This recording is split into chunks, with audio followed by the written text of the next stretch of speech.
देख रहे हैं एबी स्टार न्यूज। मैं हूं आपके साथ सपना वर्मा। हर दिन इतिहास के पन्नों पे कुछ न कुछ ऐसी घटना घटती है जो कि एक ऐसी छाप छोड़ देती है जिसे कभी नहीं भुलाया जा सकता, और उसी पर आधारित है हमारा ये कार्यक्रम जिसका नाम है एक किस्सा दिन का हिस्सा। तो चलिए शुरुआत करते हैं आज के हमारे पहले किस्से से, जो कि जुड़ा है बारडोली आंदोलन से। एक ऐसा सत्याग्रह जिसने उस वक्त किसानों को इकट्ठा किया, किसानों की आवाज बना। चलिए नजर डालते हैं इस सत्याग्रह की आखिर क्यों जरूरत पड़ी और क्या रहा इस सत्याग्रह का इतिहास। आइए जानते हैं आज क्या है खास। खंगालते हैं इतिहास के पन्ने। महात्मा गांधी, जिन्होंने हमेशा सच का साथ दिया। सत्य और अहिंसा ही उनके जीवन के लिए सबसे पहले थी। उन्होंने गोरी सरकार के अत्याचारों के खिलाफ हमेशा आवाज उठाई। उन्होंने गलत नीतियों का हमेशा विरोध किया और शायद इसी वजह से वो देश ही नहीं बल्कि विदेशों में भी अपने आंदोलन के कारण काफी लोकप्रिय हो गए।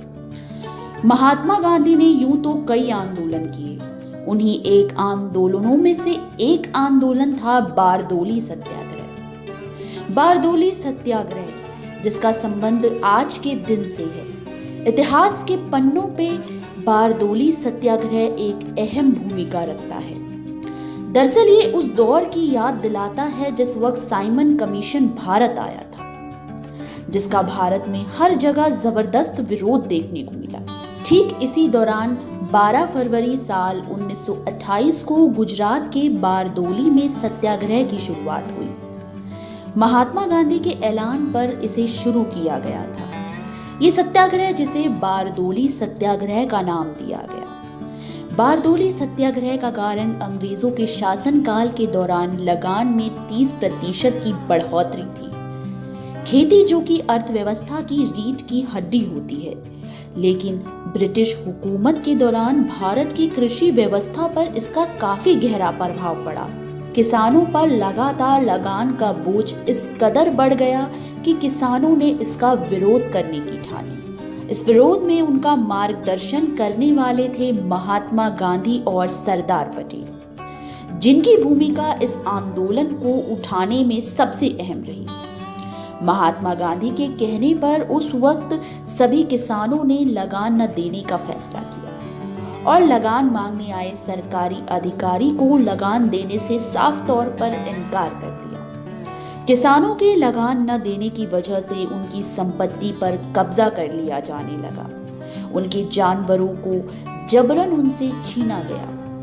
उनके साथ जुल्मों की संख्या में इजाफा इस कदर हो गया कि उनकी हद पार हो गई, जिसके विरोध में फिर महात्मा गांधी ने बारडोली दिवस मनाने का ऐलान किया और कई इलाकों में सभाएं की और आंदोलन करने की चेतावनी दी। कई नेताओं ने लगान का भार कम करने की ब्रिटिश सरकार से अपील भी की।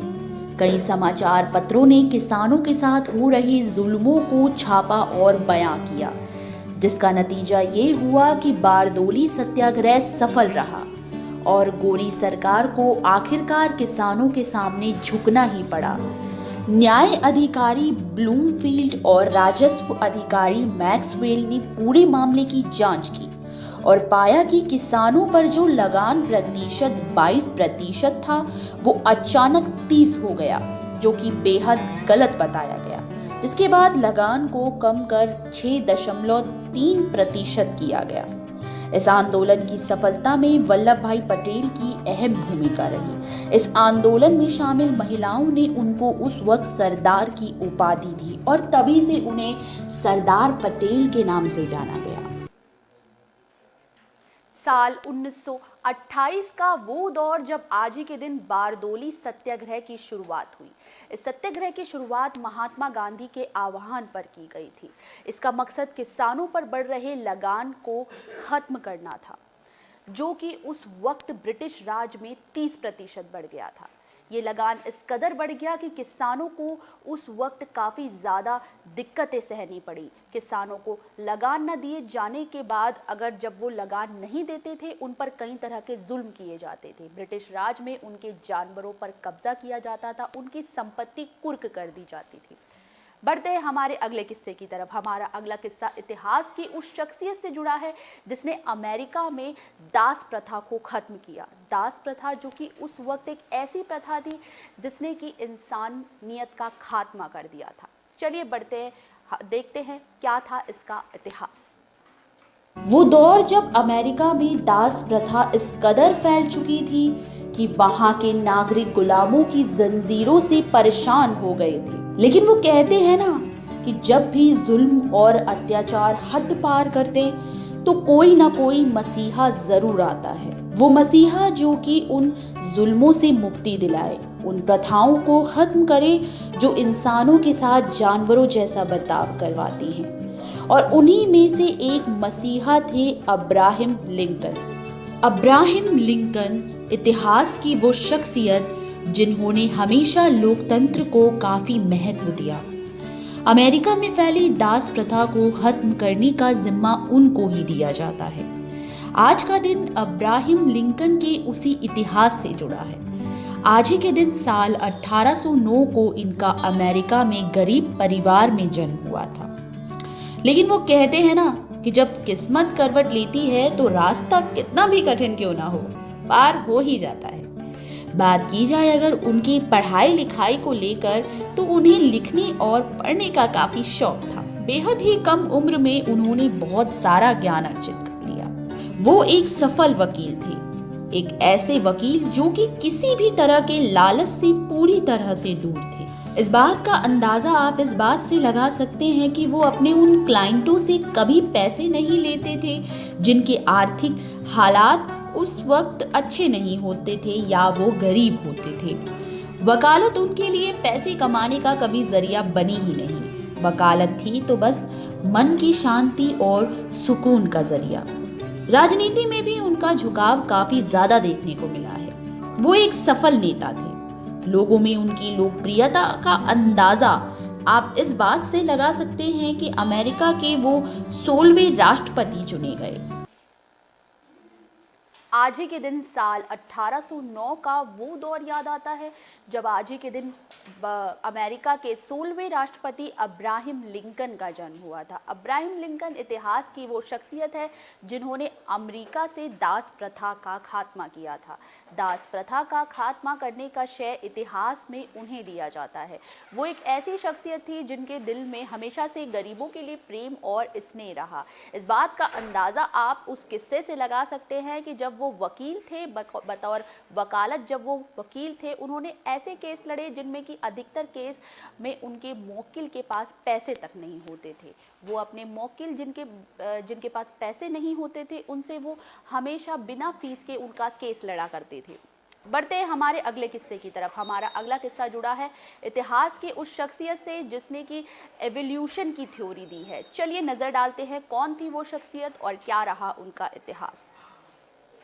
चार्ल्स डार्विन इतिहास की वो शख्सियत जिन्हें नेचर से काफी ज्यादा प्यार था। नेचर और उनका बेहद ही गहरा रिश्ता था। वो एक वैज्ञानिक थे और एक लेखक भी। उनका पूरा नाम था चार्ल्स रॉबर्ट डार्विन। आज ही के दिन साल 1809 को उनका जन्म हुआ था। उनके पिता और माँ दोनों ही पेशे से डॉक्टर थे, इसलिए वो चाहते थे कि चार्ल्स भी डॉक्टर बने। लेकिन वो कहते हैं ना कि होता वही है जो तकदीर चाहती है। लेकिन उनका मन सबसे अलग था। वो हमेशा से ही खोज में विश्वास रखते थे, एक दिलचस्प और एक अनोखी खोज।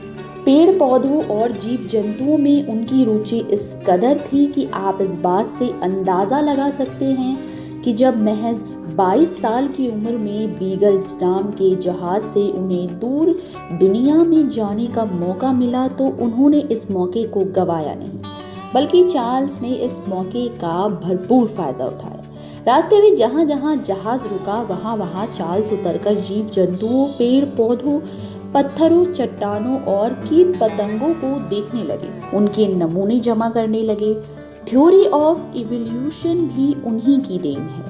ये चार्ल्स की वो किताब है जो 24 नवंबर साल 1859 को प्रकाशित हुई थी, जिसमें बंदरों को इंसान का पूर्वज बताया गया है। इसके साथ ही कैसे बंदर से इंसान बनने की प्रक्रिया है उसको भी पूरी तरह से किताब में समझाया गया है। साल 1809 का वो दौर जब आज ही के दिन चार्ल्स डार्विन का जन्म हुआ था। वो एक ऐसी शख्सियत है जिन्होंने थ्योरी ऑफ इवोल्यूशन दिया। इस थ्योरी में समझाया गया था कि बंदर हमारे पूर्वज कैसे हैं। इस पूरी प्रक्रिया को उनकी किताब में पूरी तरीके से एक्सप्लेन करके समझाया गया था। वक्त हो चला है अब आपसे विदा लेने का। हम फिर मिलेंगे किसी नए किस्से के साथ। तब तक के लिए देखते रहिए एक किस्सा दिन का हिस्सा। शुक्रिया।